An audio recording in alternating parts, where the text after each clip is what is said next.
আল্লাহর হাবিব বলেন, আল্লাহ যখন জাহান্নামের আগুন জাহান্নামের জন্য প্রস্তুত করবেন, উকিদু আলান নার, আল্লাহ আগুন জ্বালালেন, 1000 বছর পর্যন্ত আগুনকে তাপ দেওয়া হলো। কয় হাজার? আল্লাহর হাবিব বলেন তখন আগুনটা হাত্তা মাররাত, লাল হয়ে গেল। দুনিয়ার আগুন কি লাল? দুনিয়ার আগুন লাল হওয়ার কারণে আমরা উপকার পাই, অন্ধকারে পথের দিশা দেখি, খাবারের জন্য আমরা আগুনকে কাজে লাগাই। ফেরেশতারা 1000 বছর পর আল্লাহকে ডাক দিলেন, আল্লাহ দেখেন জাহান্নামীদের জন্য এই আগুনকে 1000 বছর তাপ দেওয়া হলো, এইবার বলে জাহান্নামীদের জ্বালানোর জন্য এই আগুন কি উপযুক্ত হয়েছে নাকি?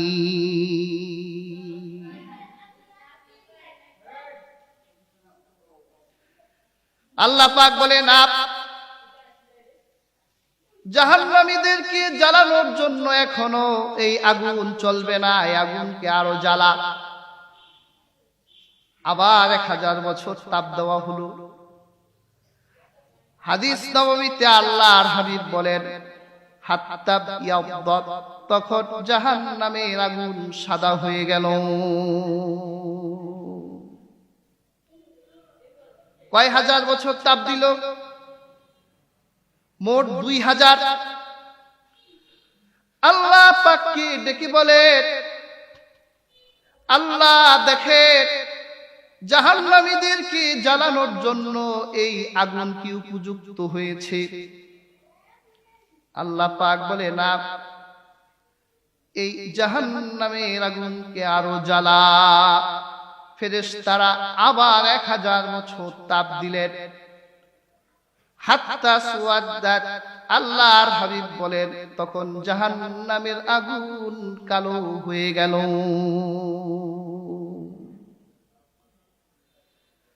কালো আগুন হয়ে গেল, কিছু দেখা যায় না, কালোতে অন্ধকারে কিছু দেখা যায়। জাহান্নামের আগুন কালো হয়ে গেল। ফেরেশতারা আল্লাহকে ডেকে বলেন, আল্লাহ এইবার দেখেন জাহান্নামীদেরকে শাস্তি দেবার জন্য উপযুক্ত আগুন হয়েছে নাকি, লেলিহান হয়েছে নাকি, তাপ হয়েছে নাকি? আল্লাহ পাক বলে, হ্যাঁ, এইবার এই কালো আগুনের ভিতর আমার সীমা লঙ্ঘনকারীদেরকে জ্বালানো যাবে। তো জাহান্নামের আগুনের রং কি হবে? কালো হবে। প্রিয় হাজিরিন, এই আগুন এত তাপ, এত লেলিহান, আল্লাহর হাবিব সাল্লাল্লাহু আলাইহি ওয়াসাল্লাম বলেছেন, নারুকুম জুজউম মিন 70 জুজইম মিন নার, তোমাদের দুনিয়ার আগুনের থেকে 70 গুণ বেশি তাপ হলো জাহান্নামের আগুনে। দুনিয়ার আগুন যদি দেহে লাগে, চামড়াগুলো জ্বলে যায়, পুড়ে যায়, অঙ্কার হয়ে যায়। দেখবেন সনাতন ধর্মের লোকগুলো যখন তাদের মৃতদেরকে দুনিয়ার আগুনে জ্বালায় দেয়, এই দুনিয়ার আগুন দুনিয়ার মানুষকে অঙ্কার বানায় দেয়। কি দেয় না? কিন্তু হাজিরিন, জাহান্নামের আগুন দুনিয়ার আগুনের মতো নয়। এই জাহান্নামের আগুন এত ভয়াবহ, দুনিয়ার আগুন হাতে লাগলে হাত জ্বলে যায়, কিন্তু জাহান্নামের আগুন যদি কোনো দেহের একটা অংশে সামান্য সময়ের জন্য লাগতো, তাহলে আগে ওই দেহের ওই অংশ জ্বলে যেত না, বরং আগে হৃদয় জ্বলে ছাই হয়ে যেত। এটা কঠিন আগুন।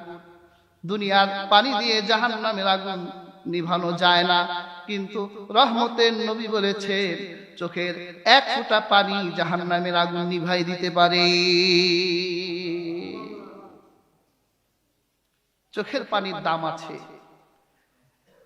এজন্য বেশি কাঁদতে হবে,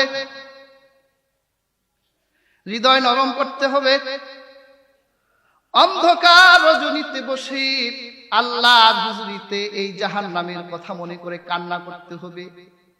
যে জাহান্নাম থেকে আল্লাহ আমাদের বাঁচতে বলেছেন।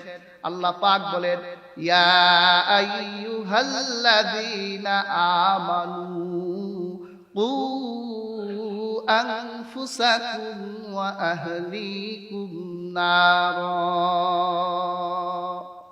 আল্লাহ পাক বলেন, হে বিশ্বাসীরা, তোমরা নিজেরা আগুন থেকে বাঁচো, পরিবারের মানুষগুলোকে বাঁচাও।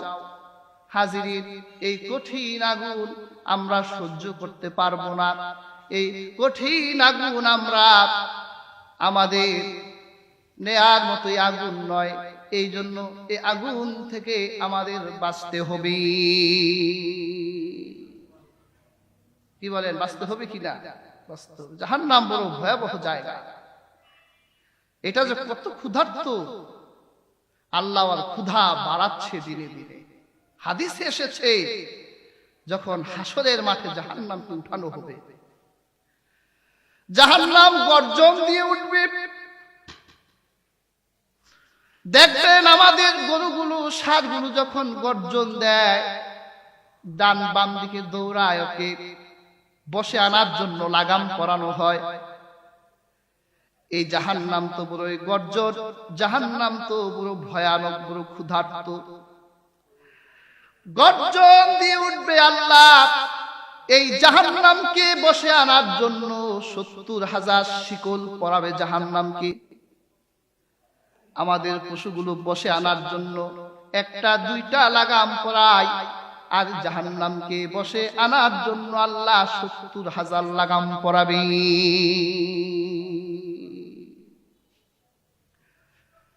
আল্লাহর ফেরেশতারা লাগাম টেনে ধরবে জাহান্নামের। জাহান্নামের দমকা হাওয়া হাসরের মাঠে এসে পড়বে। জাহান্নামের দমকা হাওয়া হাসরবাসীর গায়ে লাগবে। গর্জন তর্জন করে আল্লাহকে ডেকে বলবে, আল্লাহ আমার ক্ষুধা লেগেছে, আপনি তো ওয়াদা করেছেন নাফরমান বান্দাগুলো আমার পেট দিবেন। আমার ক্ষুধা লেগেছে, আপনার নাফরমান বান্দাগুলো পাঠায় দেন। হাজিরিন, জাহান্নামে পাঠানো হবে। এত গভীর জাহান্নাম, আল্লাহ জাহান্নামীদেরকে সিন্দুকের ভিতর ভরে তালাবদ্ধ করবেন। এরপর জাহান্নামের তলদেশে এই জাহান্নামীদের ফেলে দেওয়া হবে। একের পর এক জাহান্নামীদেরকে জাহান্নামে দেওয়া হবে, পেট ভরবে না। আল্লাহর হাবিব বলেন, যদি দুনিয়ার সমস্ত মানুষ আর সমস্ত জিনরা যদি জাহান্নামের ভিতরে একসাথে ঢুকে, তাহলে জাহান্নামের একটা দরজা দিয়ে তারা ভিতরে ঢুকতে পারবে। এরকম জাহান্নাম। যখন জাহান্নামের ভিতরে জাহান্নামীরা পড়বে, চিৎকার করতে থাকবে, হাওমাও করতে থাকবে। দুনিয়ায় মানুষ বিপদে পড়লে যদি রক্তের কেউ নাও হয়, বিপদগ্রস্ত মানুষটাকে বাঁচানোর জন্য দৌড়ায় আসে। কিন্তু জাহান্নামের ভিতর জাহান্নামীরা হাওমাও করে কান্না করবে, সাহায্য চাইবে, ফেরেশতারা তাদের দিকে তাকাবেও না।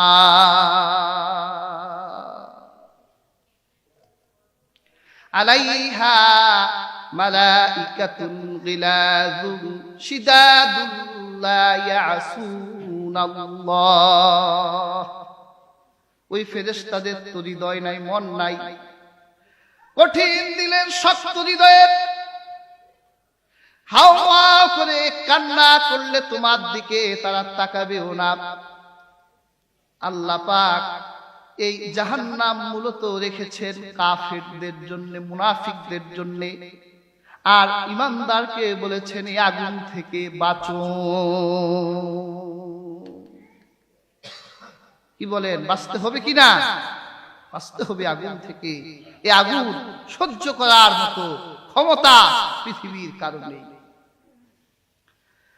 হাজিরিন, আল্লাহর ওয়াদা অনুযায়ী আল্লাহ কিন্তু কাফেরদের জাহান্নামে ঢুকাবেন, মুনাফিকরা থাকবে জাহান্নামের নিচে। আমার রহমতের নবী আল্লাহ পাক আমার নবীকে মেরাজ করিয়েছেন। আমার রহমতের নবী মেরাজে গিয়ে তিনি জান্নাত দেখেছেন, তিনি জাহান্নাম দেখেছেন। রহমতুল লিল আলামিন জাহান্নামীদের ভিতর তার উম্মতের কিছু ঈমানদার অপরাধী আসামীদেরকেও দেখেছে।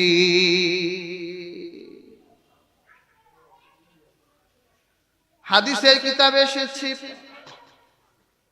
আল্লাহর হাবিব সাল্লাল্লাহু আলাইহি সাল্লাম বলেছেন, দেখেন কোন ঈমানদার গুলো কোন পাপের জন্য জাহান্নামে যাবে, এই পাপগুলো থেকে আমাদের বাঁচতে হবে। কি বলেন, বাঁচতে হবে কিনা? আল্লাহর হাবিব মেরাজ রজনী থেকে যখন আসলেন, আল্লাহর হাবিব একদল মহিলার পাশ দিয়ে যাচ্ছেন। আমার রহমতের নবী ওই নারীদেরকে বলল, ইয়া মাশারান নিসা, ও মহিলারা, তাসাদদাকনা, সাদকা করো, ওয়া আকসিরুল ইস্তিগফার, আল্লাহর কাছে বেশি বেশি ক্ষমা চাও। আল্লাহর হাবিব বলেন, আমি জাহান্নামে বেশি মহিলাদের দেখেছি। আমার নবী মেরাজ রজনীতে জাহান্নামে যত মানুষ দেখেছেন, এর মধ্যে আমার নবী বেশি দেখেছেন মহিলাদের। এই জন্য মহিলাদেরকে আল্লাহর হাবিব বলল, তোমরা বেশি বেশি দান করো আর আল্লাহর কাছে ক্ষমা চাও। এক নারী বলল, ইয়া রাসূলুল্লাহ, ইয়া হাবিবাল্লাহ, মহিলারা কোন অপরাধের কারণে বেশি জাহান্নামে যাবে? আল্লাহর হাবিব বলেন, মহিলাদের ভিতরে দুইটা দোষ হলো বেশি। একটা হলো তুকসিরনাল লানা, তারা বেশি বেশি লানত দেয়, আর বেশি বেশি স্বামীর অকৃতজ্ঞ হয়। কি বলেন, এই দুটো অপরাধ আছে না? কিছু হলেই কয় মরে না কেন? এমনকি নিজের বাচ্চাদেরকেও অভিশাপ দিয়ে দেয়, মরতে পারস না, জ্বালানোর মানুষ পাস না, আমার কাছে আসস। মহিলাদের ভিতর অভিশাপ দেওয়ার প্রবণতা বেশি। আল্লাহর হাবিব বলেছেন, যেই নারী বেশি বেশি অভিশাপ দেয়, এই নারীরা জাহান্নামে যাবে। বাসায় গিয়ে বিবি সাবরে বলবেন, বেশি লানত করা যাবে না। আর স্বামীর অকৃতজ্ঞ হয়, 50 বছর সংসার করছে, একটু তেল নুন আনতে হেরফের হয়েছে, স্ত্রী সারা জীবনকে একেবারে অস্বীকার করে বসে, তুমি কি করছো? তোমার সংসারে আইসা কিছুই পাইলাম না। হাজিরিন, নারীদেরকে বলতে হবে, এই দুইটা অপরাধ নারীদের জাহান্নামে যাওয়ার কারণ হবে। তোমরা কখনো অভিশাপ দিবে না, আর স্বামীর অকৃতজ্ঞ হবে না। দান করতে বলবেন, বেশি বেশি বেশি আল্লাহর কাছে ক্ষমা চাইতে বলতে হবে। আল্লাহর হাবিব আরেক হাদিসে বলেছেন, এটা হলো এক শ্রেণীর ঈমানদার নারীরা জাহান্নামে যাবে এই দুই অপরাধের কারণে। আল্লাহর হাবিব এক হাদিসে বলেন, আরাজা বি রব্বি, আমার রব আমাকে যখন মেরাজে নিলেন, আল্লাহর হাবিব বলেন, এমন এক কওমের পাশ দিয়ে গেলাম, লাহুম আযফারুম মিন নুহাস ইয়াখমিশুনা উজুহাহুম ওয়া সুদুরাহুম। আল্লাহর হাবিব বলে, আমি দেখলাম এক শ্রেণীর জাহান্নামীদের হাতের নখগুলো তামার তৈরি, খুব ধারালো, আর ওই ধারালো তামার তৈরি নখ দিয়ে তাদের মুখগুলো ছিন্ন বিচ্ছিন্ন করে দিচ্ছে। আর তাদের বুকগুলো ছিন্ন বিচ্ছিন্ন করে দিচ্ছে। আমি জিবরিলকে বললাম, জিবরাইল, এই অপরাধীগুলো কারা? এই ধারালো নখ দিয়ে নিজের চেহারা ছিন্ন বিচ্ছিন্ন করে দিচ্ছে, রক্তগুলো বের হয়ে যাচ্ছে, চেহারার শেপ নষ্ট হয়ে যাচ্ছে, বুকের পাঁজরগুলো ছিন্ন বিচ্ছিন্ন করে দিচ্ছে এই ধারালো নখ দিয়ে। এরকম কঠিন আযাব কেন এরা ভোগ করছে? আল্লাহর ফেরেশতা হযরত জিবরিল বললেন, ইয়া রাসূলুল্লাহ, এরা হলো আপনার উম্মতের ভিতরে ওই সমস্ত আসামি অপরাধী যারা মানুষের পেছনে লেগে থাকতো আর মানুষের ব্যাপারে নিন্দা করত, পরনিন্দা করত, আরেকজনের নিন্দা করত, গীবত করত। কি বলে, এই অপরাধ আমাদের মধ্যে কিন্তু আছে, কিন্তু এর শাস্তি কিন্তু খুব জঘন্য। এমনকি আল্লাহ পাক কুরআন কারিমে বলেন, আইয়ুহিব্বু আহাদুকুম আইয়াকুলা লাহমা আখিহি মাইতান ফাকারিহতুমুহ। আল্লাহ পাক বলেন, তোমরা কি তোমাদের মৃত ভাইয়ের গোশত খাওয়া পছন্দ করবে? আল্লাহর হাবিব বুঝাতে চাইলেন, যদি কোনো ব্যক্তি অন্য কোনো ব্যক্তির নিন্দা করে, গীবত করে, তাহলে সে যেন তার ভাইয়ের গোশত খেলো। যেই ভাই মরে গেছে ওই মরা ভাইয়ের গোশত যেন সে খেলো। এরকম কত গোশত আমরা দিনে দিনে খাচ্ছি, একটু চিন্তা করেন তো।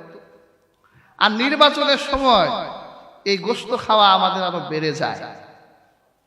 বিরোধী দলের, বিরোধী পার্টির লোক ভালো হইলেও খারাপ, খারাপ হইলে তো মহা খারাপ, দোষ না করলেও দোষ, আর দোষ করলে তো মহা দোষ।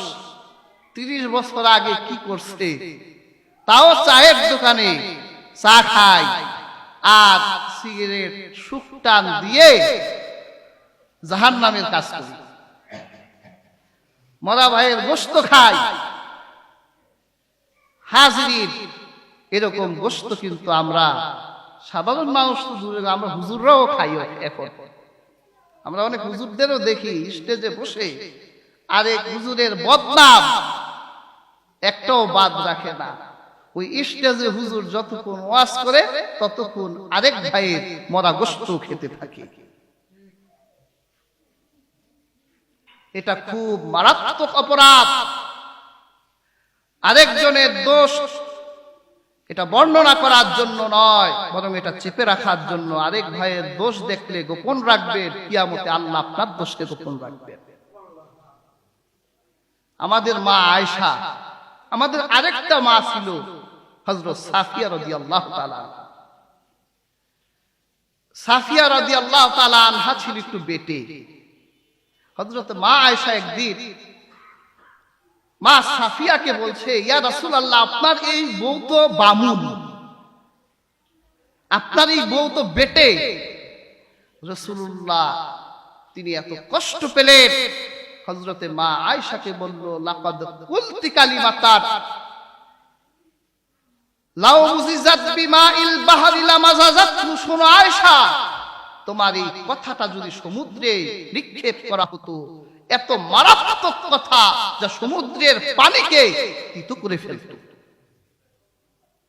এরকম কত সমুদ্র আমরা তিতা বানাই, ধলা মিয়া, কালা মিয়া, লেংরা মিয়া, বয়রা মিয়া, নাম ধরে ডাকি না, এইরকম ক্রিটিসাইজ করি, এইরকম ইনসাল্ট করি, আর এই কথাগুলো এত মারাত্মক হচ্ছে, হাজার সমুদ্রকে আমরা ধ্বংস করে দিচ্ছি। এজন্য হাজির, গীবত করা যাবে না, পরের নিন্দা করা যাবে না, বরং নিজের নিন্দা করে। অন্ধকার গভীর রাত, সবাই ঘুমিয়ে আছে, কলম খাতা নিয়ে বসে এরপর নিজের জীবনের দোষগুলো লিখতে থাকে। দেখবেন পৃষ্ঠা শেষ হয়ে যাচ্ছে, দিস্তা শেষ হয়ে যাচ্ছে, রিম শেষ হয়ে যাচ্ছে, কিন্তু আপনার জীবনের দোষ লেখা শেষ হচ্ছে না। নিজের জীবনে এত দোষ, আরেকজনের দোষ খোঁজার সময়ও আপনি পাবেন না। আল্লাহর হাবিব বলেন, আমি জাহান্নামে দেখলাম আমার উম্মতের মধ্যে এই পরনিন্দাকারীরা, তাদের আযাব হচ্ছে তাদের নখগুলো তামার ধারালো, এরপর তাদের মুখগুলো ছিন্ন বিচ্ছিন্ন করে দিচ্ছে আর বুকগুলো ছিন্ন বিচ্ছিন্ন করে দিচ্ছে। আল্লাহর হাবিব বলে, আমি মেরাজের রাতে হযরত আনাসের riwayat, হাদিসটি শুআবুল ইমাম ঈমানে ইমাম বাইহাকি বর্ণনা করেছেন। আল্লাহর হাবিব বলেন, আমি দেখলাম জাহান্নামের ভিতরে আমার উম্মতের মধ্যে এক শ্রেণীর উম্মতের জিহ্বাগুলো আগুনের কেচি দিয়ে কেটে দেওয়া হচ্ছে। আল্লাহর হাবিব বলেন,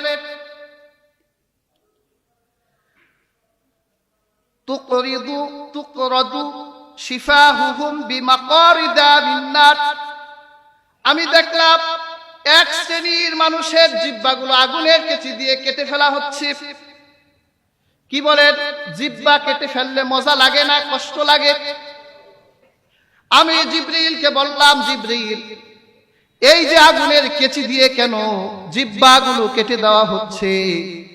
হযরত জিবরিল বলে, ইয়া রাসূলুল্লাহ, ইয়া হাবিবাল্লাহ, আপনি কি জানেন এরা কারা? আল্লাহর হাবিব বলে, কারা? এরা হলো খুতাবা মিন উম্মাতিকা, আপনার উম্মতের খতিবরা, যারা খুতবা দিত, বক্তব্য দিত, ওয়াজ করত, মানুষকে সৎ কাজের কথা বলতো কিন্তু নিজেরা সৎ কাজ করত না, মানুষকে মন্দ থেকে বিরত থাকার কথা বলতো কিন্তু নিজেরাই মন্দ করত। আর হাজিরিন, এইরকম অনেক বক্তাকে দুনিয়ায়ও দেখা যায় যারা মানুষকে নীতির কথা বলে অথচ নিজেরা দুর্নীতি করে। কি বলেন, এরকম আছে না? দুনিয়ায় তো এরকম বক্তা দেখি, লক্ষ লক্ষ টাকা খরচ করে ওয়াজের মাহফিল দেয়, আর বক্তা সাহেব উঠে মানুষকে সুন্দর সুন্দর নসিহত করে, কিন্তু বক্তা নিজে পালন করে না। আল্লাহ কোরআনে বলছে, ইয়া আইয়ুহাল্লাযীনা আমানু লিমা তাকুলুনা মা লা তাফআলুন। হে ঈমানদাররা, তোমরা যা করো না তা বলো কেন?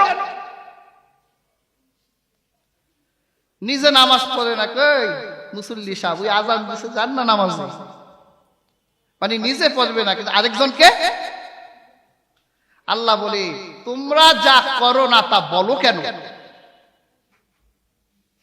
আমরা তো এরকম নিজেরা আমল করি না। অনেক আলেমরাও আছে, অনেক বক্তা, যে বক্তাদের আল্লাহ জাহান্নামে আগুনের কেচি দিয়ে তাদের জিহ্বা কেটে ফেলবে।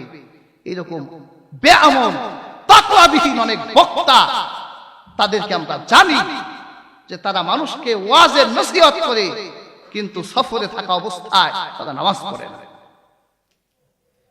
স্টেজে গিয়ে বলে নামাজ পড়বেন, নিজে যে এখান থেকে মাহফিলের উদ্দেশ্যে উত্তরবঙ্গ দক্ষিণবঙ্গ যায়, রাস্তায় আজান দেয়, গাড়ি চলছে তো চলছেই কিন্তু নামাজ পড়ছে না। তো তুমি নামাজের কথা বলো, তুমি নিজেই তো নামাজ পড়লা না। রাহমাতুল লিল আলামিন তোমার মতো খতিবকে জাহান্নামের ভিতর দেখে এসেছে যে তারা মানুষকে সৎ কাজের কথা বলতো কিন্তু নিজেরা সৎ কাজ করত না। আমাদেরকে এই দোষ থেকে বের হয়ে আসতে হবে।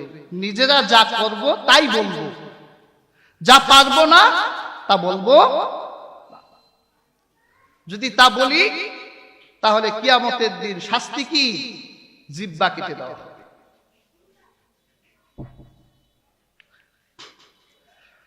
আরেক হাদিসে আল্লাহর হাবিব বলেন, আল্লাহ যখন জাহান্নামীদেরকে জাহান্নামে ফেলবেন, আমার উম্মতের মধ্যে এক শ্রেণীর জাহান্নামীদেরকে জাহান্নামে ফেলার সাথে সাথে তাদের নারী ভুঁড়িগুলো বের হয়ে যাবে। আল্লাহর হাবিব বলেন, গাধা যেমন চাকরি কেন্দ্র করে ঘুরে, ওই জাহান্নামী তার নারী ভুঁড়িকে কেন্দ্র করে জাহান্নামে ঘুরতে থাকবে। তাকে দেখার জন্য অন্য জাহান্নামীরা তার কাছে আসবে, এসে দেখবে তাদের পরিচিত বলবে, হে আল্লাহর বান্দা, তুমি এইভাবে কেন তোমাদের শাস্তি দেওয়া হয়? আল্লাহর হাবিব বলেন, তখন ওই জাহান্নামী বলবে, আমি তোমাদের খতিব, তোমাদের জুমার খুতবায় বসে আমি তোমাদেরকে সৎ কাজের কথা বলতাম, কিন্তু নিজে করতাম না। তোমাদের মন্দ কাজ থেকে বিরত থাকার কথা বলতাম, কিন্তু নিজেই মন্দ কাজ করতাম। সেই জন্য আল্লাহ পাক আমাকে জাহান্নামে শাস্তি দিচ্ছে। পেয়ার হাজিরিন, এই জন্য বক্তাদেরকে আমল থাকতে হবে, তাকওয়া থাকতে হবে। আর আল্লাহর সান্নিধ্য পাওয়ার জন্য, দাঈ ইলাল্লাহর মর্যাদা পাওয়ার যে ব্যক্তি পেতে চায়, যে বক্তা পেতে চায়, সে 5 ওয়াক্ত নামাজ তো পড়বেই, তার তাহাজ্জুদ মিস হবে না। তাহলে দেখবেন ওই বক্তা যখন মানুষকে ওয়াজ করবে, মানুষকে সৎ কথা বলবে, তার কথাগুলো মানুষের শরীরে লাগবে, তার কথাগুলো তাসির হবে, মানুষগুলো পরিবর্তন হতে থাকবে। এজন্য বক্তা বয়াতির মতো একবারে কান আর হৃদয় জুড়াই দিতে পারলেই মনে করি এই লোকটা ভারী বক্তা। আসলে এটা তো বক্তা না, এলেম লাগবে, হেলেম লাগবে, দলিল আদিল্লার সাথে কথা বলতে। হাজিরিন, বুখারী থেকে শেষ হাদিসটাই বলবো এখন, এরপর ইতিটা। আল্লাহর হাবিব বলেন, এই বর্ণনা, এই হাদিসের ব্যাপারে মুহাদ্দিসরা বলেছেন, হয়তো আল্লাহর হাবিবের মেরাজের ঘটনা হবে, নতুবা রাসূলুল্লাহ, আল্লাহর হাবিবের একটা নিয়ম ছিল, আল্লাহর হাবিব ফজরের নামাজ পড়ে তিনি মুসল্লিদের দিক ঘুরতেন। এরপর মুসল্লিদেরকে বলতেন, তোমরা কেউ কোনো স্বপ্ন দেখেছো? যদি কেউ কোনো স্বপ্ন দেখতো, রাসূলুল্লাহ ব্যাখ্যা করতেন। আল্লাহর হাবিব একদিন সাহাবীদেরকে বলল, তোমরা কেউ স্বপ্ন দেখেছো? ইয়া রাসূলুল্লাহ, কেউ স্বপ্ন দেখি নাই। আল্লাহর হাবিব বলে, আমি একটা স্বপ্ন দেখেছি। আমি দেখলাম রাতের বেলা 2 জন ফেরেশতা আমার ঘরে ঢুকলো, আমাকে নিয়ে চললো। চলতে চলতে আমি দেখতে পেলাম একজন মানুষকে কাত হয়ে শোয়ানো হয়েছে। আল্লাহর হাবিব বলেন, এরপর কাত হয়ে শুয়াইয়া তার মাথার উপর পাথর নিক্ষেপ করে মাথাটা থেতলে দেওয়া হয়। মাথাটা চূর্ণ বিচূর্ণ হয়ে যায়, মগজগুলো বের হয়ে যায়, রক্তগুলো বের হয়ে যায়। এটা খুব কষ্টের। আল্লাহর হাবিব বলেন, এরপর আবার পাথর আনতে আনতে তার মাথাটা ভালো হয়ে যায়, আবার তার মাথায় আঘাত দিয়ে থেতলে দেওয়া হয়। এইভাবে শাস্তি দেওয়া হচ্ছিল। আমি জিবরিলকে বললাম, জিবরিল, এই ব্যক্তিকে কি কারণে একে শাস্তি দেওয়া হয়? হযরত জিবরিল, আমি ফেরেশতাদেরকে বললাম, তখন ফেরেশতারা বলল, এগিয়ে চলেন, জবাব দিল না। আল্লাহর হাবিব বলে, আবার কিছু দূর গিয়ে দেখলাম আরেকটা লোককে চিৎ করে শোয়ানো, আর ওই চিৎ হয়ে শোয়ানো ওই ব্যক্তির কাছে আরেকটা লোক, তার হাতে লোহার আকড়া। এই লোহার আকড়া দিয়ে তার মুখমণ্ডল থেকে টান দিয়ে ছিন্ন বিচ্ছিন্ন করে দেয়, আবার নাক চোখের দিক থেকে টান দিয়ে ছিন্ন বিচ্ছিন্ন করে দেওয়া হয়। এই রকম চরম আযাব দেখে আমি ওই ফেরেশতা 2 জনকে জিজ্ঞাসা করলাম, এরা কারা, কেন শাস্তি দেওয়া হয়? ফেরেশতা 2 জন বলে, সামনে এগিয়ে চলেন। সামনে এগিয়ে চললাম। আল্লাহর হাবিব বলেন, আমি কিছু দূর যাওয়ার পর দেখি চুলার মতো, যার উপরের অংশ সংকীর্ণ আর ভিতরে প্রশস্ত, তন্দুরুটি চুলার মতো। আল্লাহর হাবিব বলেন, আমি ওই চুলার ভিতর থেকে চিৎকারের আওয়াজ শুনলাম। কারা যেন চিৎকার করছে, হাউমাউ করে কান্না করছে। দেখার জন্য উকি দিলাম। আল্লাহর হাবিব বলেন, আমি দেখি সেই চুলার ভিতরে উলঙ্গ নারী আর পুরুষেরা জাহান্নামের আগুন তাদের ধরেছে। জিজ্ঞাসা করলাম, কারা এরা? সামনে আগায় চলেন। সামনে এগিয়ে গেলাম। আল্লাহর হাবিব বলেন, আমি দেখলাম একটা নদী, নদীর পানিগুলো রক্তের মতো লাল। এই নদীর ভিতরে এক অপরাধীকে নদীর দূরে ফেলে দেওয়া হয়। কষ্ট করে যখন আবার সাঁতার দিয়ে নদীর তীরে আসে, তখন এক ব্যক্তি তার মুখের ভিতর পাথর ঢুকাইয়া দেয়, আবার তাকে দূরে ফেলাইয়া দেওয়া হয়, আবার সে দূরে থেকে আসে, এইভাবে শাস্তি দেওয়া হয়। ফেরেশতাদের বললাম, কারা এরা? সামনে আগায় চলেন। সামনে আগায় গেলাম। আল্লাহর হাবিব বলেন, আমি দেখলাম কুসরি একজন মানুষ, কুসরি এক ব্যক্তি আগুন জ্বালায়া তার চারদিকে ঘুরে। বললাম, এই ব্যক্তিকে? আল্লাহর হাবিবকে জবাব দেওয়া হলো না, সামনে চলেন। বুখারীর বর্ণনা, এইভাবে আল্লাহর হাবিব সামনে চললেন। একটা সময় গিয়ে তার চলা স্থির হলো। ওই ফেরেশতারা বলল, প্রথম যেই মানুষকে কাত হয়ে শোয়া মাথা থেতলে দেওয়া হচ্ছে, এই ব্যক্তি হলো, এই ব্যক্তি আল্লাহর কোরআন এই ব্যক্তির কাছে ছিল, কিন্তু আল্লাহর কোরআন মোতাবেক চলে নাই, কোরআনকে ছেড়ে দিয়েছে। তার কাছে কোরআন দেওয়া হয়েছে, তুমি কোরআন অনুযায়ী চলবা। এই লোকটার কাছে কোরআন ছিল, কোরআন জানা ছিল, কোরআনের রাস্তার কাছে জানা ছিল, কিন্তু কোরআন ভিত্তিক জীবন পরিচালনা করে নাই। আর আরেকটা অপরাধ হলো, এই ব্যক্তি ফরজ নামাজ পড়তো না। নামাজের সময় নানান বাহানা দিত, ফরজ নামাজ পড়তো না। এই জন্য রাসূলুল্লাহ বলে, আমি দেখলাম পাথর দিয়ে তার মাথা থেতলে দেওয়া হয়, আবার যখন মাথা ভালো হয় আবার থেতলে দেওয়া হচ্ছে।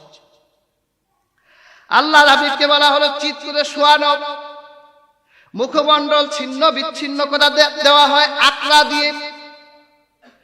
এই লোকটা হলো মিথ্যাবাদী, মানুষের কাছে মিথ্যা খবর দিত। আসলে ঘটে নাই, কয় এইরকম দেখলাম ঘটছে, মানুষের কাছে মিথ্যা নিউজ দিত। আজকে হাজিরিন, আমাদের দেশের কথা চিন্তা করেন, আমাদের দেশের বেশিরভাগ সাংবাদিকরা পয়সায় বিক্রি হয়ে যায়, মিথ্যা নিউজ দেয়। ক্ষমতায় যে আসে তার পক্ষে নিউজ লিখতে থাকে, সত্য প্রচার করে না। আল্লাহর হাবিব বলেছেন, যারা মিথ্যা সংবাদ মানুষের কাছে পৌঁছায়, কিয়ামতের দিন আল্লাহ তাআলা তাদেরকে জাহান্নামে এইভাবে শাস্তি দিবেন, তাদের মুখগুলো ধারালো আকড়া দিয়ে কেটে ফেলা হবে, তাদের নাক আর চোখগুলো কেটে ফেলা হবে। আল্লাহর হাবিব বলেন, আমি চুলার ভিতরে উলঙ্গ নারী পুরুষদের দেখলাম। ওরা বলল, ইয়া রাসূলুল্লাহ, জানেন এরা কারা? এরা কারা? ওই ফেরেশতারা বলল, এরা হলো ব্যভিচার আর ব্যভিচারিণী। ঘরে তাদের বউ ছিল, ঘরে তাদের স্বামী ছিল, কিন্তু তারা তাদের জৈবিক চাহিদা মেটাবার জন্য বাইরে অন্য কাউকে সময় দিত। আরেক বর্ণনা এসেছে, আল্লাহর হাবিব বলে, আমি দেখলাম এক জাহান্নামীদের কাছে রান্না করা ভালো গোশত আর পচা গোশত গন্ধ বের হচ্ছে। ওই জাহান্নামীকে জোর করে পচা গোশত খাওয়ানো হচ্ছে। একে এইভাবে শাস্তি দেওয়া হচ্ছে কেন? ফেরেশতা জিবরিল বলে, ইয়া রাসূলুল্লাহ, ঘরে তাদের বউ ছিল, কিন্তু তারা বাইরে মানুষের কাছে পরকিয়া করত, মানুষের সাথে জৈবিক চাহিদা মিটাতো। এই জন্য আল্লাহ পাক তাদেরকে জাহান্নামের ভিতরেই শাস্তি দিচ্ছে। কাজেই জিনা করা যাবে না, যারা ব্যভিচার অবশ্যই আল্লাহর জাহান্নামে এইভাবে তাকে শাস্তি ভোগ করতে হবে। হাজিরিন, আল্লাহর হাবিব দেখলেন রক্তের নদীতে এক ব্যক্তি হাবুডুবু খাচ্ছে। ফেরেশতা, এরা কারা ছিল? ফেরেশতারা বলল, এরা ছিল সুদখোর, এরা সুদ খেত, মানুষের রক্ত চুষে নিত, এরা মানুষকে যেইভাবে কষ্ট দিত, আল্লাহ তাআলা তাদেরকে জাহান্নামে এইভাবে কষ্ট দিত। আরেক বর্ণনায় আল্লাহর হাবিব বলেছেন, সুদখোরের পেটকে আল্লাহ তাআলা কিয়ামতের দিন জাহান্নামের ভিতর তার এই পেটটাকে বড় গৃহের মতো বানানো হবে, স্বচ্ছ কাচের হবে। এই পেটের ভিতরে আল্লাহ বিষাক্ত সাপ ঢুকাই দিবেন, আর এই বিষাক্ত সাপগুলো সুদখোরকে দংশন করতে থাকবে। আল্লাহর হাবিব বলেছেন সুদখোরকে এইভাবে সেই দিন শাস্তি দেওয়া হবে। এরপর রাসূলুল্লাহ দেখলেন এক কুশ্রী মানুষ আগুন জ্বালিয়ে তার চারদিক ঘুরছে। ফেরেশতারা বলল এই ব্যক্তি ছিল জাহান্নামের মালিক ফেরেশতা। হাজিরিন, আল্লাহর হাবিব সাল্লাল্লাহু আলাইহি ওয়াসাল্লাম মেরাজ রজনীতে গিয়ে তিনি যে জাহান্নামীদেরকে দেখেছেন, আল্লাহর রাসূল আমাদেরকে সতর্ক করেছেন তোমরা এই অপরাধগুলো থেকে বেঁচে থাকো, কারণ জাহান্নামের আগুন এটা ভালো না, এটা সহ্য করার ক্ষমতা আমাদের কারোই নাই। কাজেই হাজিরিন, আমরা জাহান্নামের আগুন থেকে বাঁচবো, আমরা এই সকল অপরাধ থেকে নিজেদেরকে বাঁচিয়ে রাখবো। আল্লাহ তাআলা তৌফিক দান করুন।